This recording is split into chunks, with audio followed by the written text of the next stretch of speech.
Bismillahirrahmanirrahim. Assalamualaikum, salam sejahtera dan selamat petang saya ucapkan kepada semua peserta, guru-guru dan seluruh warga maya yang berada di dalam Google Meet pada hari ini. Selamat datang saya ucapkan ke program STEP Festa 2022, Anjuran Pejabat Pendidikan Daerah PPD Tuaran dengan kerjasama Kementerian Sains Teknologi dan Inovasi Sabah dengan kolaboratif Institut Pendidikan Guru IPG Kampus Ken Tuaran Sabah dengan berteraskan slogan sederak menerajui perubahan. Saya Muhammad Zikri bin Zaidiman selaku moderator pada hari ini. Saya akan menemani hadirin semua sepanjang slot kita pada hari ini yang bertajuk Projek Interdisiplin. Bagi memulakan program kita pada hari ini, baiklah terlebih dahulu untuk kita mulakan dengan bacaan doa bagi memberkati program pada petang yang mulia ini.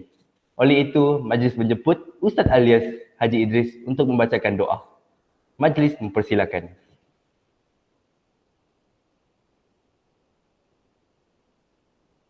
Bismillahirrahmanirrahim. Alhamdulillahirabbil alamin. Wassalatu wassalamu ala sayyidina Muhammad wa ala alihi wa sahbihi ajma'in. Segala puji dan puja hanya untuk Tuhan sekalian alam. Selawat dan salam atas junjungan besar Nabi Muhammad sallallahu alaihi wasallam, ahli keluarga dan para sahabatnya. Ya Allah, ya Tuhan kami, Tuhan yang menguasai langit dan bumi, hanya padamu kami panjangkan kesyukuran atas segala rahmat dan berkah-Mu ke atas kami. Ya Allah, ya Hayyu, ya Qayyum, kami memohon inayah dan taufik-Mu. Kurniakanlah kesejahteraan dan kebahagiaan serta kesehatan jasmani dan rohani. Bukakanlah hati-hati kami, lapangkanlah dada kami untuk menerima ilmu pengetahuan serta bimbingan dalam melaksanakan tanggung jawab kami. Ya Allah, ya Rahman, ya Rahim, kami memohon dengan kudrat dan iradah-Mu, kurniakanlah kekuatan dan ketabahan dalam menjalankan tanggung jawab kami, dan anugerahilah kejayaan dan kecemerlangan kepada kami dalam semua bidang yang kami ceburi. Allahumma ja'al jam'ana hadza jam'an marhuma wa tafarruqna min ba'di tafarruqan ma'suma wa la taj'alillahumma fina wa la ma'ana wa la man yasbahuna shaqiyan wa la matrudan wa la mahruman. Rabbana atina fid dunya hasanah wa fil akhirati hasanah wa qina azaban nar. Wa sallallahu ala sayyidina Muhammad wa ala alihi wa sahbihi wa barik wa sallim. Walhamdulillahi rabbil alamin. Amin, amin, ya rabbal alamin. Terima kasih diucapkan atas bacaan doa sebentar tadi. Baiklah, sebelum saya mempersilakan penceramah kita pada hari ini untuk meneruskan slot, eloklah terlebih dahulu untuk kita mengenali serba sedikit biodata penceramah kita pada hari ini. Kerana bak kata pepatah, tak kenal maka tak cinta. Baiklah, nama yang diberi kepada beliau adalah Reina Katong. Beliau berkhidmat di SK Pekan Ciulu Tuaran pada tahun 2001 sehinggalah sekarang, iaitu pada tahun 2022. Pengalaman beliau adalah sebelum ini beliau pernah berkhidmat di SRK Don Bosco Randau pada tahun 1995 sehingga pada tahun 2001. Latar belakang pendidikan beliau pula, beliau mengambil option sains selepas PJJ, iaitu pendidikan jarak jauh di Open University Malaysia OUM. Oleh itu, tanpa melengahkan masa lagi, saya menjemput Cikgu Reina untuk menyampaikan perkongsian beliau. Majlis mempersilakan. Baiklah, terima kasih saudara moderator kita petang ini, Cik Muhammad Zikri.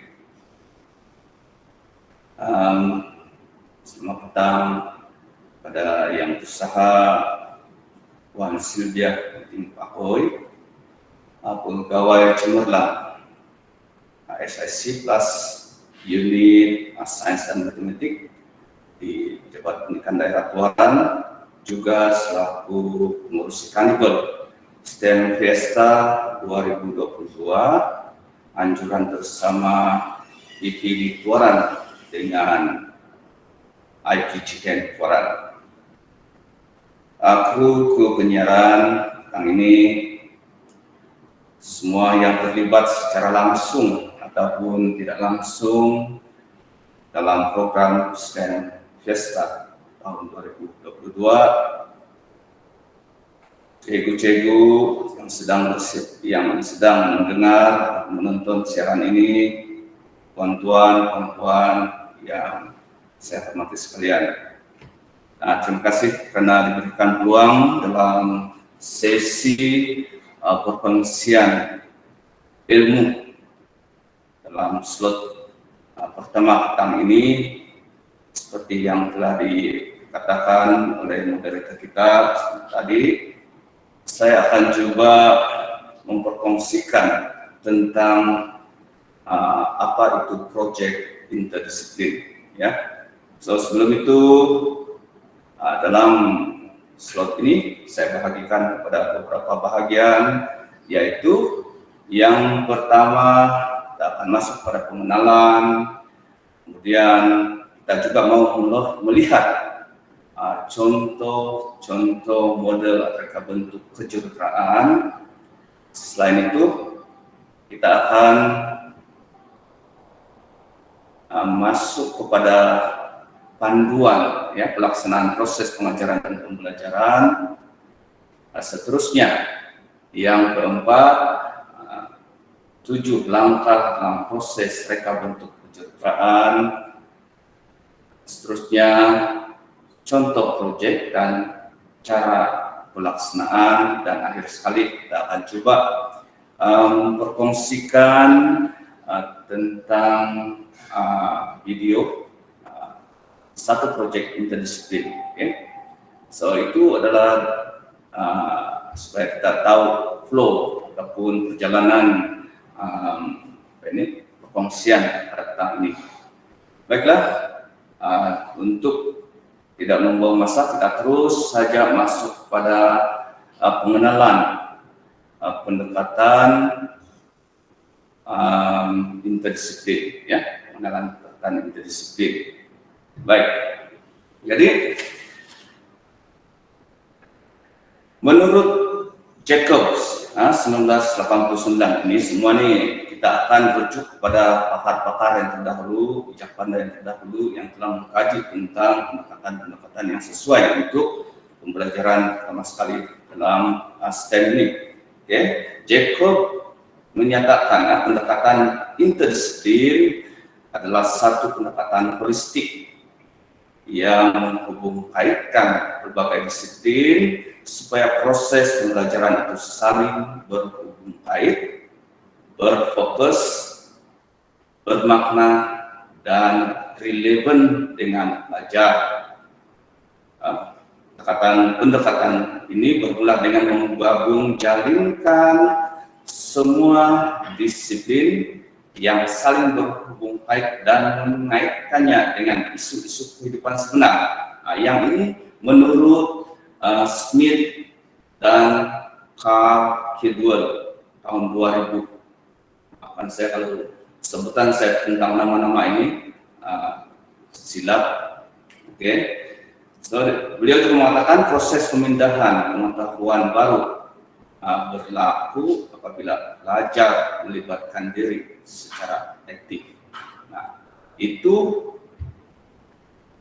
yang dikatakan sebagai pendekatan interdisiplin. Jadi, kenapa ini pendekatan ataupun interdisiplin ini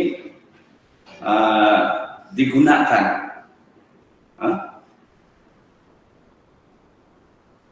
Next. Okay, kenapa perlu pendekatan interdisiplin ini? Okay, jadi sekali lagi, Smith dan Carl Kidwell tahun 2000. Pendekatan interdisiplin ialah pendekatan yang terbaik dalam penyelesaian masalah dunia sebenar yang melibatkan pelajar dan sangat bersesuaian untuk kurikulum baru abad ke-21, di mana aktiviti-aktiviti hands-on dapat meningkatkan minat pelajar, khususnya pelajar lelaki, dan menorehkan kemahiran berpikir secara beraras tinggi semasa penyelesaian masalah bukan kecil. itu menurut Smith dan Carl Hidwell. Sementara itu, Bybee pada tahun 2010, dia juga menyatakan bahwa pendekatan interdisiplin ini lebih relevan dengan situasi masa kini, karena kebanyakan masalah global masa kini hanya dapat diselesaikan secara pendekatan interdisiplin. Oke? Nah, kemudian Kamisa, Lee dan Ved Rianto tahun 2013 dan seterusnya diperbaharui pada tahun 2015 ya oleh Lee, yang menyatakan bahwa penyelesaian masalah dan tugasan masih dikenal pasti di bawah perspektif disiplin masing-masing. Justru itu pendekatan interdisiplin dalam kurikulum STEM perlu menggabung jaringan isi kandungan subjek STEM berkaitan dengan masalah dunia sebenar demi keperluan abad ke-21. Nah, pendekatan interdisiplin juga adalah sesuai dilaksanakan dalam pendidikan STEM karena setiap disiplin dalam STEM mempunyai sifat interdisiplin secara semula jadi. Oke. Dan selain itu integrasi subjek-subjek STEM berpotensi untuk meningkatkan pengetahuan pelajar, meningkatkan kemahiran berpikir aras tinggi dan memupuk sifat yang positif terhadap sains. Oke, itu menurut Kamisa, Lee dan Rianto. Sementara itu Becker dan Park pada 2011. Oke. Pendekatan interdisiplin STEM ini akan memberi pengalaman pembelajaran yang dalam dan seterusnya meningkatkan minat pelajar. Selain daripada itu, kurikulum STEM dapat meningkatkan pencapaian akademik pelajar. Oke, jadi itu apa yang telah dikatakan oleh para ahli ilmuwan ya. Oke, seterusnya next slide, kita pergi kepada fokus pendekatan interdisiplin. Oke, nah dalam pendekatan ini, fokus utama pendekatan interdisiplin adalah untuk memperkembangkan kemahiran kognitif dan kemahiran generik. Kemudian, ia dapat membantu pelajar untuk menjadi individu yang berdikari, seterusnya meningkatkan keyakinan diri, seterusnya membangunkan pembelajaran sendiri, dan akhir sekali meningkatkan prospek kejayaan masa depan. Nah, pendekatan ini, inilah fokus dia. Oke, ini dikatakan oleh seorang lagi ilmuwan, the Scottish Qualification Authority 2012. Baik. Nah, so sebelum kita pergi kepada pemrosesan yang selanjutnya, agak-agak sudahkah kita dapat dapat mengagak ataupun mengenal pasti ataupun ada sudahkah ide apakah itu pendekatan ataupun apakah proyek interdisiplin itu? Siapa boleh boleh bagi respon, persilakan respon saja dalam ruangan chatting sana ataupun boleh bercakap dengan audio, menggunakan audio, open saja itu mic dan cakaplah kan. Siapa yang ada sudah idea apa itu project interdisiplin setelah saya coba memberi pengenalan tadi. Kalau tidak ada pun saya akan, ini dari segi pandangan saya lah kan, project interdisiplin itu, nah kalau kita kata sana, nampak sana project, ya project itu memang project, interdisiplin itu yang kita kena highlight sedikit. Nah, so sudah dikatakan tadi, interdisiplin itu adalah satu kaidah ataupun pendekatan yang menggabungkan disiplin-disiplin dalam pengetahuan STEM itu sendiri. So, apabila kita gabungkan project interdisiplin itu, saya pikirkan ia merupakan satu kaidah pembelajaran di mana ada project di sana, tetapi dia akan menyelipkan ataupun menjalinkan semua kemahiran ataupun disiplin-disiplin dalam ilmu sains, ilmu teknologi, ilmu engineering, dan juga matematik, ya, dalam sewaktu melaksanakan proyek interdisiplin tadi. Oke, so itu sebagai satu bayangan kita mengenai dengan apa sebenarnya proyek interdisiplin itu. Oke, next kita pergi kepada apa yang dikatakan sebagai proses reka bentuk kejuruteraan, yang ini sebenarnya model-model. Ada 3 model yang saya akan coba tayangkan di sini. Yang pertama sekali yang direka yang keluar pada tahun 2009 oleh Creative Design Spiral, oleh Resnick and Chok apa nih? Saya tidak tahu macam mana disebut nama orang putih.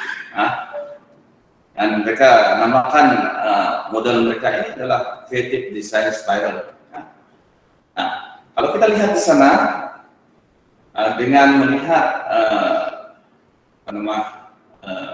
model ini, dia bermula dengan imagine. Imagine.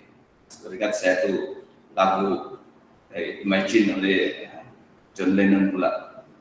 Elton John kan ya. Jadi imagine itu bukan imagine yang sembarangan ini kalau di sini dalam membentuk sesuatu project. Imagine ini lebih kurang macam berpikir, bukan berkhayal lah. Ya, berpikir. Setelah berpikir apa yang mau dilakukan itu, ya pusing kepada langkah yang seterusnya, yaitu create, mau buat. Kalau bahasa kita ini mau buat, cipta.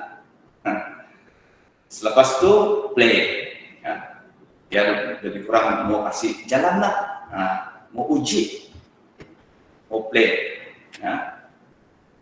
mau jadikah tidak, gitu, baguskah tidak saya punya ciptaan saya itu, gitu. Oke, dan selepas itu, nah daripada sana dia akan coba, belum nanti habis tuh, dia akan coba share apa mungkin yang mereka lakukan terhadap ciptaan itu, kemudian apa yang terjadi, kemudian barulah mereka tahu proses yang seterusnya merefleks. Kelebihan, ada keburukan, ataupun kelemahan dia itu kan. Kelebihan itu dia biar on. Tapi yang kekurangan itu yang penting sekali mau dibaharui. Nah, ini refleks. Kemudian dari situ balik kepada imagine, berpikir macam mana mau masih perbaiki. Begitulah lebih kurang proses reka bentuk dalam ini model Creative Design Spiral oleh Resnick dan Chok 2009 ini. Okay. Model yang seterusnya, next. Kita lihat pula, ini nampak menarik sangat ini. yang ini dihasilkan oleh Martinez dan Stager 2013. Nah, kita katakan yang ini adalah model TMI, Think, M, Make, dan I to improve. Oke. Kalau lihat saja itu apa nama kartun di sana, misalkan kartun di sana itu kita boleh katakan bahwa kita sudah tahu yang pertama itu mesti ada berpikir. Nah, ini sangat ringkas sekali. Pikir terus buat, make. Kemudian lepas itu mau improve, fix mana-mana yang mungkin yang ada masalah dalam kerja ataupun proyek yang mereka hasilkan itu. Ya. Kemudian dia akan membuat lebih baik, make it better, make better dari sana.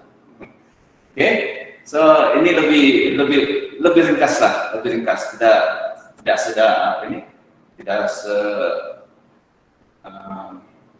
sesukar yang kita pikirkan. Dan daripada model-model ini, maka next slide, maka ada sudah ini terbitlah ini engineering design process, proses reka bentuk kejuruteraan teach engineering. Okay.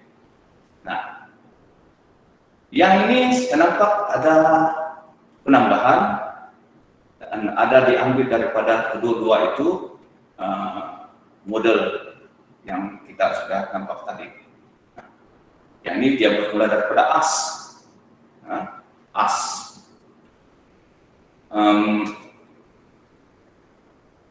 Kemudian research, imagine, plan, create, test, improve. Oke. Nah, so kalau kita nampak yang di sana, yang tulisan yang kecil itu AS, di bawah AS itu to identify the need and constraint. Jadi kemudian selepas itu baru research itu buat kajian lah kan, kajian tentang masalah yang timbul ataupun yang ditimbulkan ataupun yang mereka mau atasi. Oke. Kemudian pikirkan possible solution, solusi yang mungkin yang dapat mengatasi. Oke. Kemudian seterusnya barulah rancang, mesti merancang. Di cepat di sana tuh tulis sana by selecting a promising solution kan, ya. Yang sudah dipersetujui itu mereka rancang. Selepas itu baru create a prototype. Nah, penalang-alang ini prototype. Oke. Kemudian selepas menghasilkan prototype itu, nah barulah diuji, tes. Dan masalah tes itu ada juga di sana, and evaluate the prototype. Tes, kena uji, dan evaluate. Oke, kita tahu tuh mau kira macam lebih kurang tes juga, macam uji dan apa tuh?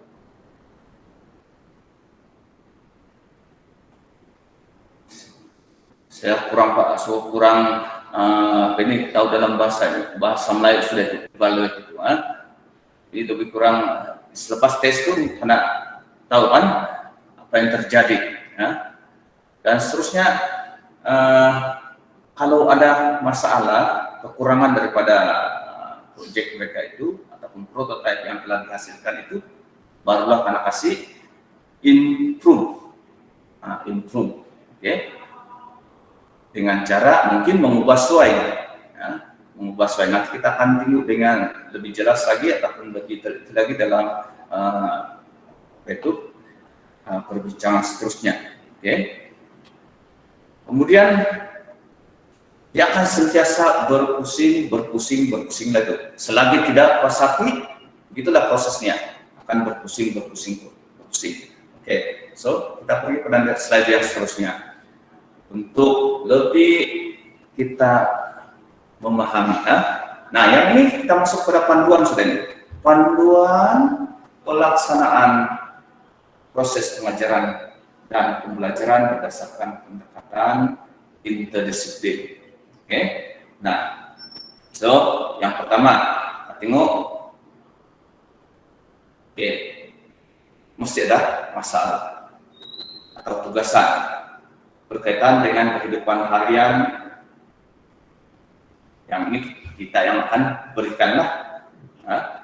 Oke, next akan diperhalusin lagi dengan ada 7 langkah lagi nanti. Kenapa ada? Terima kasih. Oke. Oke, kita yang seterusnya, belajar bekerja secara berdikari dan mengambil inisiatif untuk melaksanakan perancangan mereka. Oke, yang penting sekali belajar bekerja secara berdikari, ambil inisiatif. Oke, nah, seterusnya, belajar perlu mengurus masa, kemudian sumber sedia ada, dan perhubungan di antara ahli dalam kumpulan, sepanjang tugasan secara berkesan. Seterusnya, yang seterusnya mesti ada cadangan penyelesaian masalah, dan yang ini cadangan ini perlu disusun, atur semula untuk mendapatkan kaedah penyelesaian yang terbaik. Nah, ini belum lagi nih siapa itu dia punya prototipe kan? Nah, ini baru mereka rancang semuanya. Oke. Seterusnya, belajar perlu wujudkan satu sistem pengurusan maklumat. Nah, ini penting nih. Sebab daripada kumpulan itu akan masing-masing akan memberikan ide. Disitulah pentingnya sistem pengurusan maklumat. Dan saya pikir sebelum ini kita sudah pernah mendengar slot tentang My Science Notebook yang telah disampaikan oleh Puan Elis. So itu pun boleh digunakan dalam proses menjalankan pengajaran pembelajaran berdasarkan pendekatan interdisiplin. Seterusnya, belajar bekerja secara berkolaborasi dengan rekan lain dalam penyelesaian tugasan. Yang ini memanglah kalau satu orang saja memang mungkin apa yang dia akan hasilkan itu mempunyai banyak kekurangan. Tapi apabila bekerja secara berkolaborasi, maka tugasan itu disiapkan mengikut apa yang mereka kehendaki lah. Pada mulanya. Next. Kemudian selepas sudah siap itu, nah tibalah waktunya pelajar itu akan mempersembahkan hasil tugasan, dan samping mereka mempersembahkan hasil tugasan mereka itu sudah tentu akan berkongsi pengalaman dengan rekan-rekan lain. Seterusnya,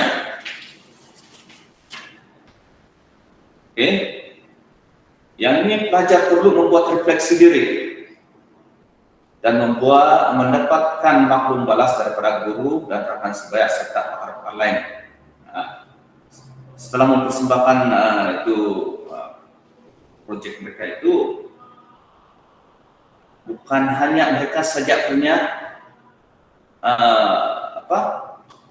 dapatan yang mereka akan gunakan nanti untuk memperbaiki hasil mereka itu, tetapi perlu maklum balas juga daripada guru dan rekan sebaya. Oke, ataupun mungkin mereka akan merujuk pada yang lebih pakar lain. Oke. Nah, seterusnya yang terakhir itu, nah ini kalau dalam proyek interdisiplin ini guru hanya bertindak sebagai pengacara, basis ialah dalam proses, dan hanya memberi bantuan jika pelajar perlu nasihat. Oke. Sebab mereka ini dalam kumpulan dan mereka boleh mengambil atau membincangkan setiap idea yang telah disumbangkan dalam kumpulan masing-masing. Oke. So ini adalah dia punya panduan pelaksanaan sahaja, panduan pelaksanaan. Namun ada lagi 7 langkah. Oke, next. 7 langkah dalam proses reka bentuk kejuruteraan. Nah, ini ditemukan oleh Teach Engineering tahun 2020. Masih baru nih kan, 2020. Maksudnya 2 tahun yang lepas. So, kita tengok 7 langkah tersebut, yaitu yang pertama, mesti ada tanya. Mengenal pasti keperluan dan kekurangan. Oke, sebelum mereka membuat ataupun menghasilkan prototipe itu, mesti ada pertanyaan untuk mengenal pasti keperluan dan kekurangan.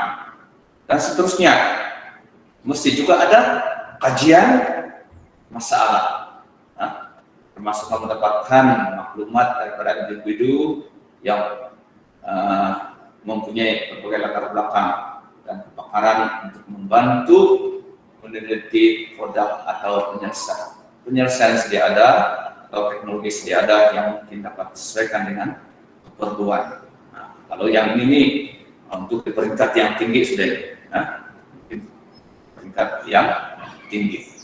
Seterusnya,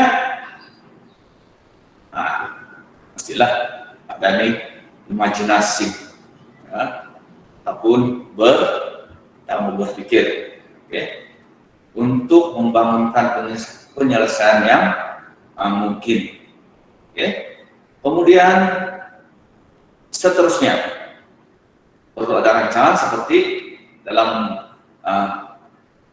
reka bentuk tadi itu, mesti ada merancang, memilih satu penyelesaian yang munasabah.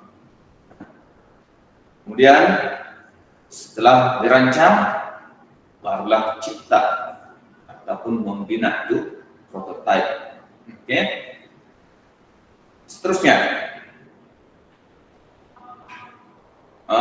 yang ini setelah cipta seperti yang diperhatikan tadi, kena uji, menguji dan menilai prototipe. Oke. Jadi di sana wujud itu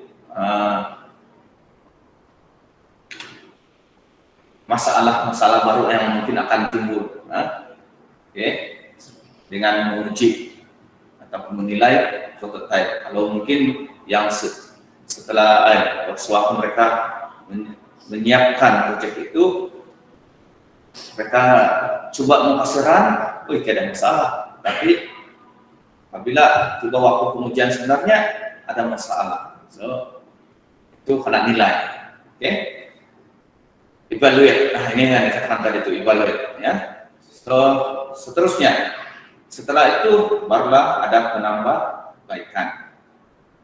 Mereka bentuk semua mengikut ini keperluan.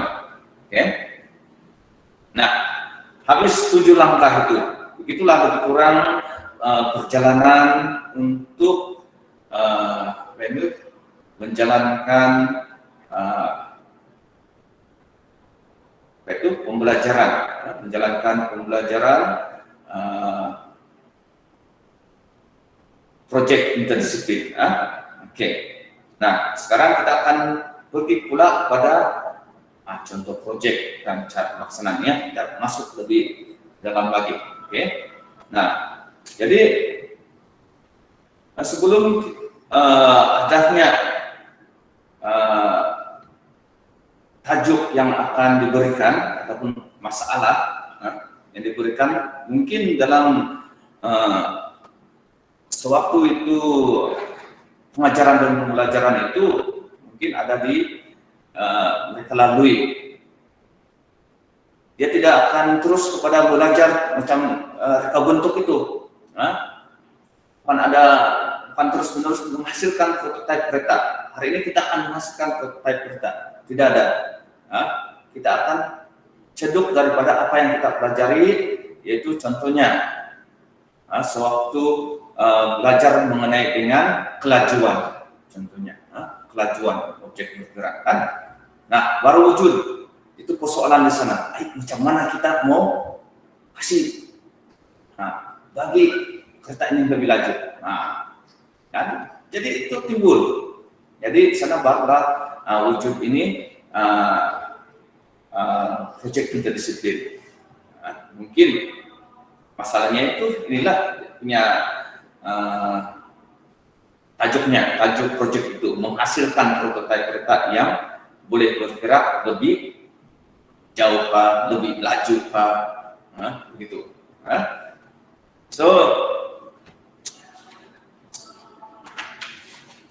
Nah, sebelum mereka akan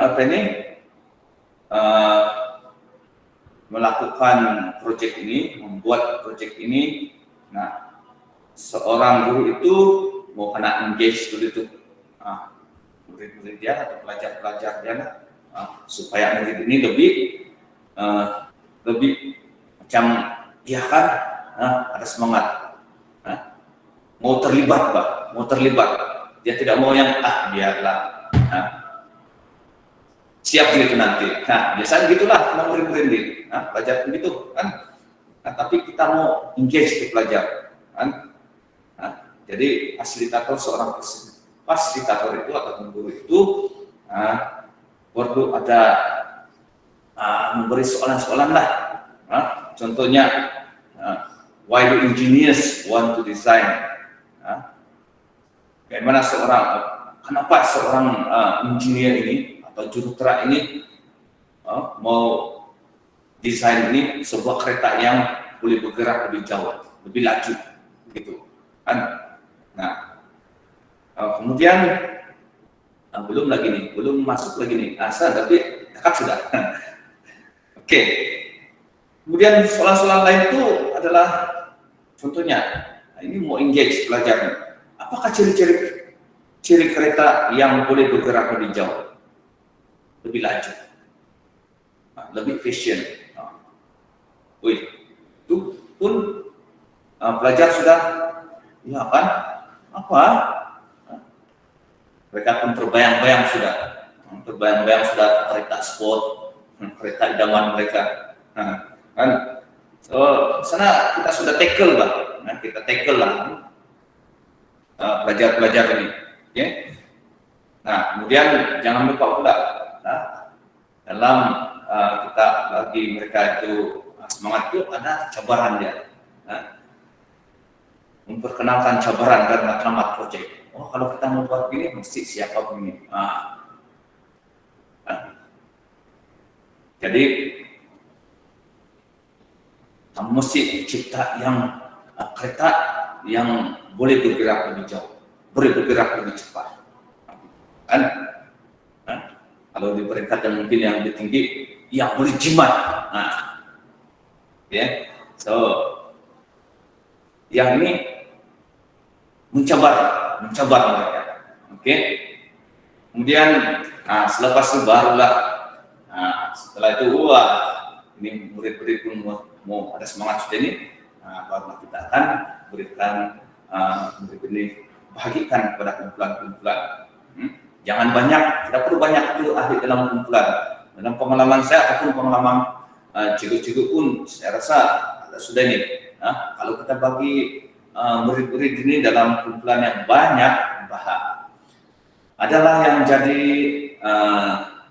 jadi apa nama, panggil mandur saja. Kalau cakap tempat ini mandur, yang cuma melihat, mengarah pun tidak, dia cuma melihat saja. Kadang-kadang iya, yes, ya, itu saja. Oke, diikuti ya. Jadi sumbangan itu tidak ada dalam kumpulan. So itu sebabnya kita mau kumpulan yang dalam lingkungan yang kecil saja, peserta yang kecil saja, supaya setiap mereka itu dapat melibatkan diri, dan mereka juga yang untung tuh, sebab sambil mereka menjayakan proyek mereka itu, mereka dapat belajar dengan lebih dekat lagi. Oke, tidak ada yang tertinggal. Oke, yang seterusnya barulah kita pergi kepada masalah tadi, mengenal pasti masalah as. Oke, next. Mengenal pasti masalah dan pertengahan. Oke, jadi yang ini anak tulis masalah yang mungkin mereka akan hadapi, dan mempertimbangkan seperti bahan-bahan yang mereka akan gunakan nanti, jangka masa mereka untuk menyelesaikan tugasan itu. Kalau di peringkat pembelajaran lebih tinggi, sudah tentu melibatkan pos pembinaan. Tapi kalau saya rasa kalau di sekolah rendah ini, gunakan bahan-bahan terbuang pun boleh untuk proyek-proyek yang simple, tapi memberi makna, memberi pembelajaran kepada peserta. Nah, kemudian seterusnya research, mau kaji. Contohnya, apakah perbedaan reka bentuk kereta masa kini dan masa lepas? Jadi peserta-peserta dalam kumpulan itu pun akan membayangkan, mereka akan mencari, meneroka ataupun mengkaji nih, research nih, kurang dua kan, perbedaan reka bentuk masa kini dan masa yang lepas itu, mungkin juga faktor-faktor yang mempengaruhi kelebihan sebuah kereta. Mereka akan cari. Di mana mereka cari? Sekarang ini sudah ada kemudahan teknologi ini, internet, jadi boleh melayari internet. Kemudian maklumat lain yang berkaitan lah. Kemudian selain daripada itu, fasilitator ini kan akan memberikan soalan juga sebagai pembimbing mereka untuk mencari maklumat. Contohnya, bagaimana bentuk dan size kereta yang boleh bergerak jauh. Bentuk sudah, idea sana tuh, bentuk, size kereta. Apakah ciri-ciri paling penting yang membolehkan kereta bergerak lebih jauh, lebih laju, lebih fashion, gitu. Ini di samping pelajar-pelajar atau peserta-peserta itu mencari maklumat, kita akan bantu mereka juga untuk membimbing mereka untuk mencari maklumat itu dengan mengumpulkan soalan yang sebeginilah. Nah, dan seperti yang telah dikatakan tadi lagi itu, peserta digalakkan untuk mendapatkan maklumat daripada individu yang mempunyai latar belakang dan kepakaran untuk membantu meneliti reka bentuk kereta yang mereka akan coba hasilkan itu. Nah, so next punya langkah itu adalah imagine, membangunkan penyelesaian yang mungkin. Nah, jadi sudah dalam kumpulan mereka yang kecil itu mungkin 4 orang kah, 3 orang kah, terpulang pada C itu yang terlampau ramai lah, seperti yang kita telah katakan tadi. Oke, jadi dalam kumpulan kecil itu setiap individu itu, setiap individu itu boleh melakar reka bentuk reka yang mereka idamkan. Nah, ini baru dalam kumpulan dia masing-masing itu, baru dalam kumpulan dia. Oke, dia kasih lakar, kemudian dia label bahan-bahan yang digunakan. Nah, inilah reka saya idaman saya yang saya akan persembahkan nanti. Ini adalah kumpulan.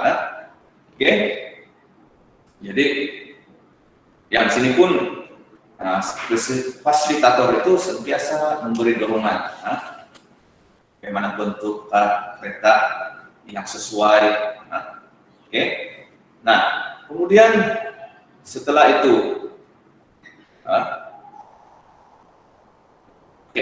setelah itu kita ada baru memilih solusi yang terbaik. Solusi yang terbaik dengan cara sumbang saran untuk mengatasi reka bentuk kereta yang terbaik.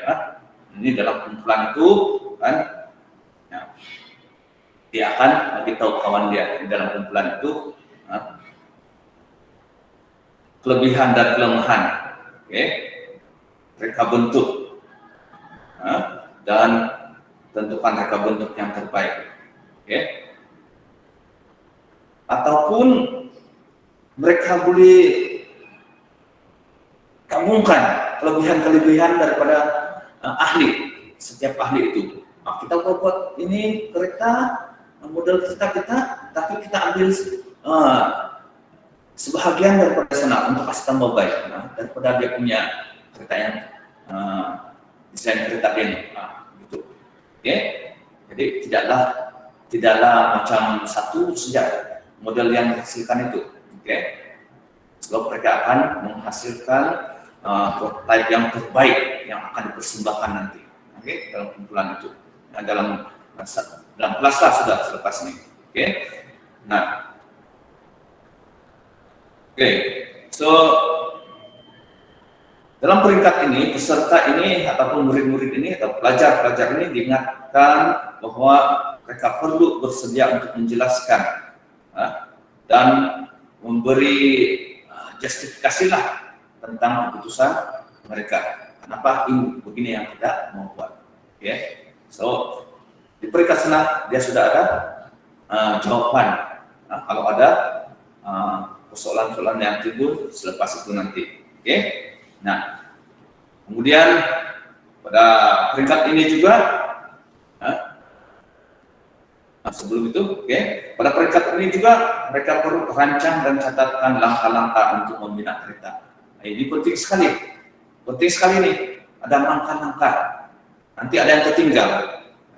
Macam kalau yang baru mau belajar mau bertukang kan,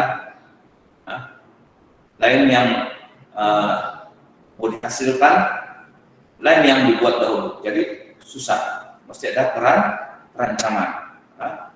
Nanti ada yang dikatakan kurang 1 skru, ataupun terlebih 1 skru. Begitu. Dan kalau ada langkah-langkah ini senang untuk diikuti. Kemudian barulah mau create lah, seterusnya. Yang kelima itu baru bina prototipe berdasarkan langkah-langkah yang sudah dibuat tadi. Ini di semasa mereka membina prototipe kereta ini, peserta akan lengkapkan juga pelan kalau ada plan lah. Tapi biasanya kalau di peringkat tinggi ini ya. Tapi kalau peringkat sekolah rendah mungkin lakaran-lakaran lah, tidak disebut sebagai plan lah kan, lakaran. Reka bentuk yang merangkumi ukuran, dimensi dia kan, bahan-bahan yang digunakan, modelable. Jadi plan yang dihasilkan itu mestilah yang jelas supaya orang lain itu dapat mengetahui bahan pembinaan yang diperlukan dan cara pembinaan prototipe dengan mudah. Ya.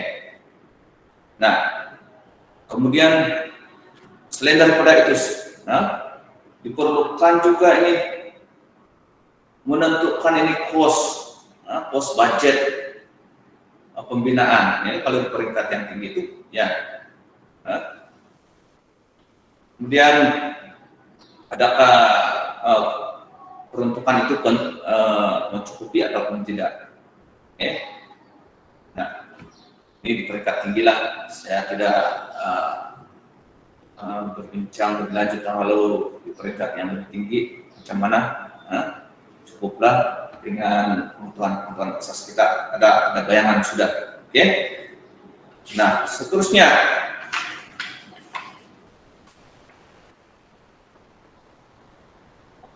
sebelum kena uji itu, sebelum tes dan evaluate, di kalangan satu kelas itu sekelas lah, mereka dalam kumpulan itu terlebih dahulu menguji prototipe sepanjang proses pembinaan itulah. Dalam kumpulan dia lah, mana tahu ada yang perlu diperbaiki sedikit-sedikit dalam kerja mereka itu sebelum di-run ataupun tes dan evaluate itu nanti. Selepas itu barulah run, tes dan evaluate. Di mana prototipe tadi akan diuji. Jadi semua kumpulan sudah ada prototipe masing-masing. Di sana barulah persembahkan. Bagus juga kalau ada pertandingan gitu. Jadi kalau lebih seronok kan. Jadi di samping menguji itu, mereka akan menganalisis. Bukan ahli di kumpulan itu saja yang menganalisis, tetapi kumpulan-kumpulan lain perlu juga melihat kepada hasilan daripada kumpulan-kumpulan lain. Mereka juga akan menganalisis. Seterusnya yang dicadangkan di sini nih, ujian itu run itu akan dilakukan sebanyak 2 kali. Kalau ada masa 3 kali pun tidak apa. Karena tahu dia tidak puas hati kan, kumpulan itu tidak positif. Dapat bah, begitu kebanyakan begitu. Dapat bah tadi kami buat, dapat bah, boleh bah. Tidak apalah, 2 kali buat. Tidak boleh juga 3 kali. Kesiran dia. Baru puas hati, lalu timbul masalah. Di sana baru mereka akan pada stage yang seterusnya lah nanti kan. Jadi apa dalam waktu tes run itu ada juga pembelajaran yang perlu diselipkan di sana kan. Daripada pembelajaran yang dalam kelas itu dari segi mereka telah belajar dari segi kelajuan. Jadi macam mana mereka dapat menguji kelajuan prototipe mereka. Jadi nak tahu semua itu. Kelajuan sama dengan apa. Kemudian, di sana akan berlaku pembelajaran di kalangan peserta-peserta. Dan selain daripada itu, mereka juga perlu mungkin menghasilkan paparan grafik, mungkin ataupun jadwal dan lain-lain, catat. Untuk dan menganalisis data tersebut untuk menentukan sama ada prototipe kereta berfungsi seperti yang dihasratkan. Kan? Nah, kemudian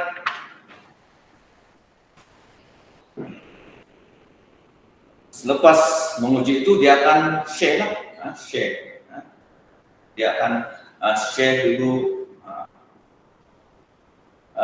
apa yang mereka telah bina. Okay? Setiap kumpulan membentangkan dalam konsep reka bentuk kereta mereka dengan rekan-rekan dan fasilitator untuk mendapatkan komen dan input. Nah, ini penting sebab nanti kumpulan-kumpulan lain akan bagi input. Okay? Nah, teringat saya satu ketika dulu dalam program seperti ini, macam bengkel lakukan ini, tapi bukanlah bersama-sama dengan murid-murid, tapi bersama-sama dengan guru. Memang banyak komen akan timbul itu untuk membolehkan kumpulan itu akan menambah baik. Oke? Ya. Dan setiap kumpulan yang hendak merani itu tadi menjustifikasikan reka bentuk dengan sokongan dan bukti, seperti konsep sains, matematik, dan juga data atau putusan ujian. Nah, kemudian mungkin juga dalam proses itu fasilitator dan peserta membincangkan ilmu aerodinamik. Yang ini lebih tinggi lagi.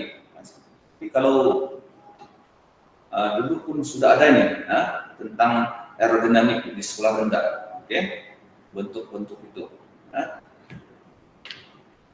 Dan banyak lagi lah, banyak lagi ilmu sains yang perlu diketengahkan sewaktu membuat running itu, menguji, Nah, dan mungkin langkah yang terakhir itu kan improve dan design daripada input-input yang diperoleh daripada rekan-rekan kelas itu. Kalau ada penambahbaikan, maka peserta akan membincangkan membuat penambahbaikan terhadap reka bentuk kereta untuk mengoptimumkan prestasi kereta. Nah, ini yang mesti berdasarkan pada data-data yang diperoleh lah. Oke. So, setelah itu, mungkin mereka sudah perbaiki, mereka akan run semula. Begitu, dia punya proses itu akan berulang sehingga menghasilkan satu keputusan yang diharapkan oleh setiap kumpulan. So, saya pikir kita sudah habis dengan pembentangan tentang proyek interdisiplin. Saya rasa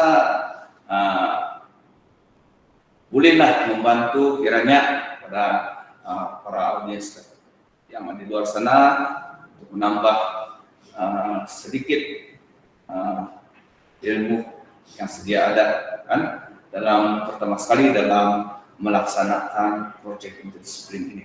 So, sebelum kita tutup ataupun pergi pada acara seterusnya, mungkin kita akan menonton dulu satu video pendek yang ini saya cedup daripada YouTube, masih berkenaan dengan proyek interdisiplin yang telah dihasilkan oleh seseorang. Ini contoh dia sajalah, yang ini bukanlah dilaksanakan ataupun dibuat secara kumpulan, tetapi ini seorang individu saja, dan ini bukan pelajar setting. Oke, silakan.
Oke, so ya kita nampak sudah menonton tadi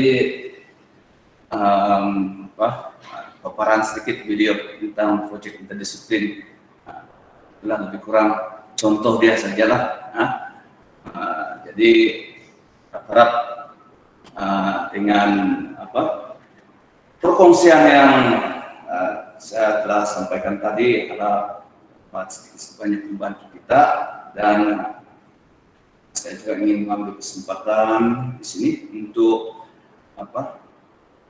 mohon maaf sekiranya penyampaian saya pada slot kali ini tidak dapat membantu Anda di luar sana,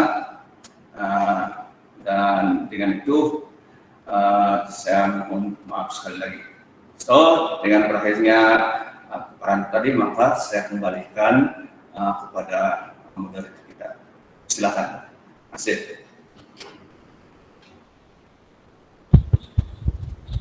Demikianlah sesi perkongsian bagi stop 8 setiap Fiesta 2022, iaitu projek interdisiplin daripada Cikgu Rina sebentar tadi. Terima kasih Cikgu saya ucapkan atas perkongsian yang sangat mantap dan juga padat tadi.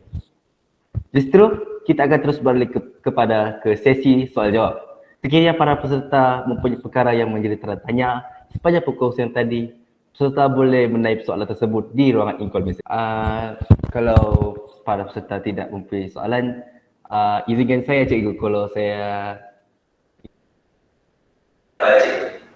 Ya, bisa. ingin soalannya berbunyi begini Cikgu. Bercakap pasal perkongsian Cikgu ni tentang projek interdisiplin ni, apakah cabaran pelaksanaan projek di sekolah? Projek ini di sekolah. Oke, terima kasih sekali lagi Moderator Zikri soalan tadi. Nah, mengenai tentang cabaran pelaksanaan projek interdisiplin di sekolah ya. Jadi kalau dilihat ya di peringkat sekolah rendah, menengah dan mungkin di peringkat lebih atasan lagi, cabaran-cabaran itu memang berbeza, kenapa saya terutama sekali kalau di peringkat yang lebih tinggi, pembelajaran di peringkat yang lebih tinggi itu cabaran tentu sekali dari segi cost pembelian. Sebab apabila menghasilkan prototipe itu sudah tentu bahan-bahan yang digunakan itu adalah bahan-bahan yang memang yang berharga, ada harga cost yang tinggi lah, melibatkan cost yang tinggi. Kemudian kalau kita balik kepada itu pelaksanaannya di peringkat rendah ataupun peringkat yang ini di sekolah rendah menengah mungkin saya lihat cabaran itu dari segi bagaimana kita dapat melaksanakan di dalam kelas. Satu tangannya dari segi masa. Kalau kita lihat di sekolah rendah ini 1 minggu diberikan masa dalam sains ini hanya 2 jam. 2 jam. Bayangkanlah dalam 2 jam itu dalam 1 minggu itu sudah tentu perbincangan itu memang kali belum siap kan. So inilah antara cabaran. Sedangkan kita akan kalau ikut tajuk yang kita akan belajar itu sudah lepas sudah kita pergi ini balik-baliklah tentang pelajaran tersebut. Jadi agak memakan masa. Kemudian dari segi komunikasi juga yang antara peserta itu nanti. Okay. Kalau mungkin di tempat yang berdekatan, contohnya di Popan, di Bandar kan, mungkin pelajar-pelajarnya tertumpu di bagian sana saja, tempat mereka tinggal tertumpu di bagian sana saja. Jadi komunikasi mereka boleh senang ataupun mudah. Mereka boleh berkumpul petang-petang, mungkin kalau tidak masa pada petang itu waktu malam masih boleh. Tapi coba kita bayangkan sekolah-sekolah di bahagian yang lebih jauh, jauh di sana. Ada tempat cikgu sekarang pun di Pekan, pelajar-pelajar saya itu atau murid-murid saya itu bukan berasal dari satu tempat yang berdekatan, ya cuma jauh, ada yang berjalan sampai 1 jam untuk sampai ke sekolah. Jadi ini agak itu memberi kesan yang macam ya mencabar untuk proses pelaksanaan proyek interdisiplin ini. Oke, saya pikir itu saja yang saya dapat kongsikan tentang ataupun cabaran yang saya hadapi dalam proses melaksanakan proyek ini. Oke, saya harap dapat menjawab dan kembalikan semula pada moderator. Silakan. Terima kasih Cikgu atas menjawab soalan saya tadi itu. Baiklah, sekian saja sesi soal jawab sebentar tadi. Oleh itu, mari kita teruskan majlis dengan gimik penyerahan sijil. Jadi, mari kita saksikan bersama-sama.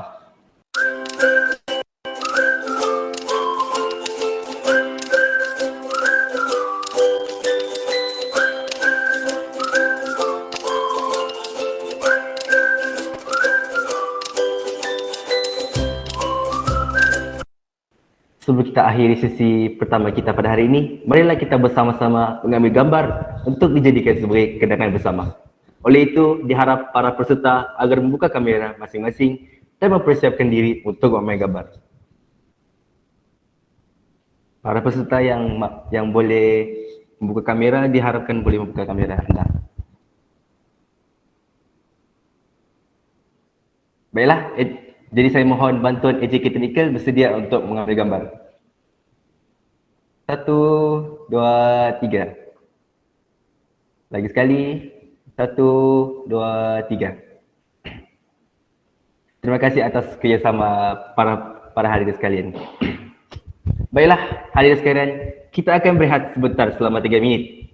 Oleh itu, stay tune untuk slot kita selepas ini, iaitu slot Tool for Enhancing Inquiry yang akan disampaikan oleh, minta maaf, saya akan rahsiakan penceramah kita selepas ini.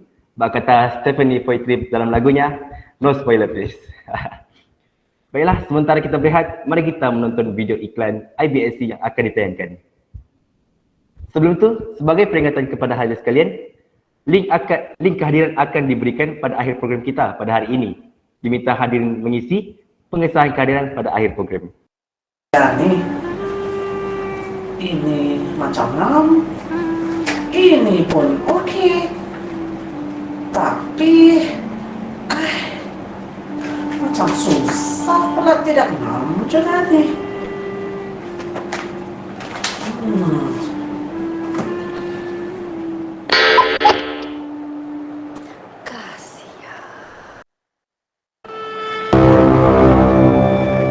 Sekolah. Tenang kawan, semua benda ada penyelesaiannya.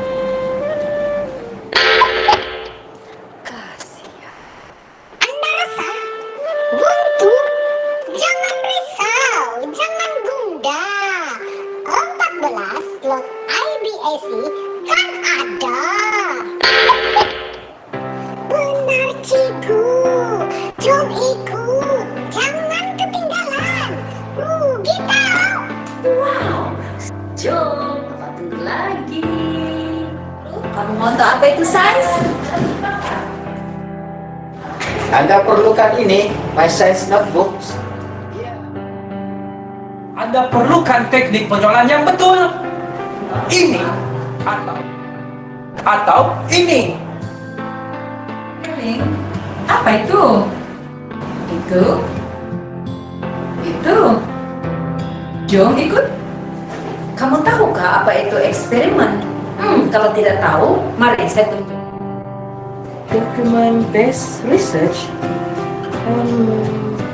Tak tahu. Jom ikut. 17 Mei 2022. Project interdisiplin. Ish, macam tak pernah dengar pun. Apa ya? Jom. Nak tahu? Tools for Enhancing Inquiry. Apa tu? Okey, nak tahu lebih lanjut? Check it out.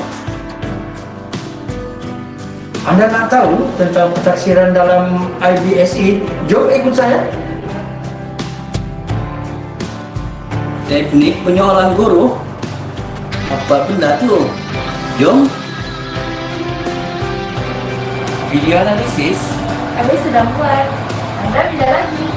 Jom. Kamu mau tahu tentang lesson planning? Pak, jom. Jangan kasih lama. Barang sumber IBSE. Mau tahu? Jom ikut slot ini. Oh, ya. Banyak pula slot-slot yang menarik ini. Apa lagi susah hati? Mau sedih-sedih? Ikut perkongsian sahaja.